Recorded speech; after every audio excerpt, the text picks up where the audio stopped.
ഇതെല്ലാതിന്റെ പരീക്ഷണങ്ങളാണ്. ഇത്തരം പരീക്ഷണങ്ങൾ തന്നുകൊണ്ട് ഞങ്ങൾ ആരെയും നീ പരീക്ഷിക്കല്ല.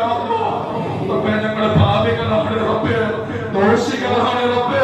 ഞങ്ങളുടെ ദോഷങ്ങൾ കാരണമായിക്കൊണ്ട് ഞങ്ങൾ ആരെയും നീ പരീക്ഷിക്കല്ല. ഇത്തരം ദുരന്തങ്ങൾ ഞങ്ങളുടെ കണ്ണുകൾ കൊണ്ട് കാണാതെ പോലും കഴിയൂല റബ്ബേ. ഞങ്ങളുടെ കാതുകളെ കൊണ്ട് കേൾക്കാതെ പോലും കഴിയൂല റബ്ബേ. അനുഭവിക്കുന്നവർക്ക് നീ സമാധാനം കൊടുക്കണേ അല്ലാ, സമാധാനം കൊടുക്കണം തമ്പുരാൻ. എത്രയോ മയ്യത്തുകളാണ് റബ്ബേ ആ മണ്ണിനടിയിൽ, ആ ചെളിക്കടിയിൽ കിടക്കുന്നത് റബ്ബേ. ഓ മയ്യത്തെടുത്തു കൊണ്ടുവന്ന് കഫൻ ചെയ്ത് മറവ് ചെയ്യാൻ പോലും കഴിയാത്ത വിധത്തിലാണ് റബ്ബേ ദുരന്തമുള്ളത്. നീ സമാധാനം നൽകണേ അല്ലാ, നീ രക്ഷ നൽകണം തമ്പുരാൻ. സമൂഹത്തിൽ ഒരാൾക്കും റബ്ബേ ഇത്തരം അനുഭവങ്ങൾ അനുഭവിക്കാനുള്ള ഇത്തരം പ്രയാസങ്ങൾ നേരിടാൻ കഴിയൂ.